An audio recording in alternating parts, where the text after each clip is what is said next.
Assalamualaikum warahmatullahi wabarakatuh dan selamat petang. Hari ini saya Danra akan kongsi dengan anda tentang bagaimana untuk improve diri anda untuk menjadi seorang yang lebih baik dari masa ke semasa. So, yang penting jangan lupa untuk subscribe channel ni ya. Sebab apa? Sebab nanti lepas ni saya akan ajar awak semua tentang bagaimana nak jadi seorang yang lebih baik pada masa akan datang.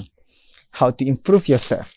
So untuk hari ini saya akan sharekan dengan diri anda tentang 3 tips untuk buatkan seseorang ingat anda buat seumur hidup dia. Menarik tak? Ya, sangat menarik. Dan tips ini sebenarnya kita boleh simpulkan dia dalam satu perkataan, iaitu karisma. Karisma adalah bagaimana kita nak buat seseorang itu mendapat seperti inspirasi untuk dia tertarik dengan diri kita. So ada orang tu dilahirkan dalam situasi yang sudah seorang yang berkarisma, tetapi karisma boleh dipelajari. So hari ini saya akan kongsikan dengan anda 3 tips, iaitu untuk membuatkan seseorang ingat anda buat seumur hidupnya. Orang akan lupa apa yang kita kata, orang akan lupa apa yang kita buat, tetapi orang tak akan pernah lupa apa yang kita buat mereka rasa tentang diri mereka, iaitu bagaimana kita layani mereka. Itu adalah hakikat kehidupan yang tidak dapat dinafikan lagi. So, tips yang pertama adalah senyum. Senyum. Kenapa senyum? Jadilah kita seperti seorang bayi. Bukan seperti seorang bayi. Seperti kita memandang seorang bayi. Sebab apa? Sebab apabila kita pandang seorang bayi, secara normalnya, kita orang normal akan buat apa? Yang pertama, kita akan senyum. Jadi senyum ni adalah senjata yang sangat berbahaya, sebab ia akan membuatkan seseorang itu mampu untuk mengubah fikirannya terhadap kita, dan dia akan teringat kita dengan hanya senyum. So, itu tips yang pertama untuk buatkan orang ingat kita buat seumur hidupnya. Dan tips yang kedua adalah apa? Tips yang kedua adalah kita menjadi seorang yang ingin ambil tahu tentang dia. Seorang yang berminat terhadap dia. Apa maksudnya? Maksudnya adalah kita nak tahu tentang dia melebihi daripada kita nak beritahu tentang diri kita. Contohnya apabila kita bertemu dengan seseorang, kita lebihkan kepada bertanyakan soalan tentang diri dia, bukannya tentang kita cerita tentang diri kita. Sebab itu adalah salah satu cara untuk kita buatkan seseorang ingat kepada kita. Apabila kita lebihkan mereka untuk bercakap tentang diri mereka berbanding dengan diri kita, ini tak apabila kita bertemu dengan orang, kita asyik duk cerita tentang diri kita tanpa kita hiraukan apa yang sepatutnya mereka nak beritahu tentang diri mereka. So, sesiapa pun tak suka untuk senyap kan. Setengah orang tu dia suka untuk bercerita. So bila dia senyap, kita yang bercerita, jadi dia akan membuatkan dia tidak selesa dengan kita dan menghalang dia daripada mengingati kita. So bagaimana kita nak buatkan dia bercerita? Dengan kita bertanyakan soalan.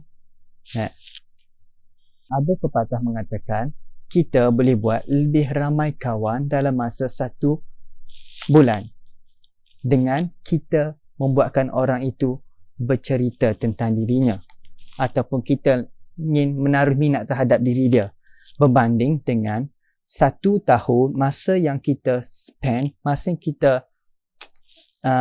kita laburkan untuk buatkan orang minat tentang diri kita. Apa maksudnya? Maksudnya adalah kita lebihkan kepada untuk kita lihat minat orang tu berbandingan minat tentang diri kita. Kita biarkan dia bercerita tentang apa yang dia suka.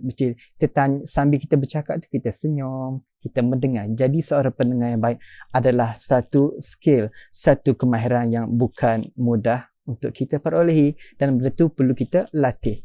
Maka tips yang kedua adalah apa? Adalah menaruh minat terhadap orang lain. Tips yang ketiga adalah menggalakkan dan menyokong orang lain. Siapa yang kat sini suka untuk dikritik? Betul tak? Tak ada siapa pun yang suka untuk dikritik. Jadi, apabila ada seseorang bertemu dengan kita untuk menyampaikan idea dia, ataupun menyampaikan hujah dia, ataupun bersembang dengan kita tentang sesuatu yang mungkin kita tidak setuju dengan dia, bagaimana nak buat? Mula-mula kita kata kita puji dahulu. Kalau dia buat, contohnya dia buat satu kerja, kita puji kerja yang dia buat. Kita jangan kritik walaupun kita tidak setuju daripada satu sudut pandang dia. Jangan kritik. Kalau melainkan kalau dia datang kat kita dan dia minta untuk boleh tak tolong tengokkan apa yang telah saya buat ni, boleh tak tolong kritik ataupun beri sedikit apa yang boleh saya tambah. Di situlah baru boleh kita kritik dengan cara kita puji dulu. Kritik yang second, yang last. Contohnya, awak buat kerja ni, awak sangat gigih dalam siapkan satu perkara ni, awak sangat ni. Tapi saya rasa kalau awak buat ni, tambah ni sikit lagi, mungkin akan jadi lebih baik. Itu cara yang more effective way untuk kita kritik seseorang. Sebab apa? Sebab kalau kita tak suka tentang idea seseorang atau hasil seseorang, jangan beri balasan negatif, tapi beritahu yang saya tidak begitu mahir dalam bidang ni, tapi saya rasa kalau awak tanya ni ataupun awak ubah ni sedikit, maka itu adalah yang lebih baik. Maka itu adalah tips yang ketiga, ya tuan-tuan dan puan-puan. Maka itu 3 tips untuk buatkan seseorang ingat anda seumur hidupnya. Jadi untuk yang episod-episod yang seterusnya, saya akan kongsikan lagi tentang sesuatu yang dapat improvekan, dapat tambahkan nilai seseorang dalam diri anda. Nilai anda sebagai seorang manusia yang berkarisma, seorang manusia yang lebih baik. Be better than yesterday. Gitu tips dia. Maka yang penting jangan lupa langgan saluran saya, Daniel Rahimi, untuk lebih video pada masa akan datang. Assalamualaikum warahmatullahi wabarakatuh.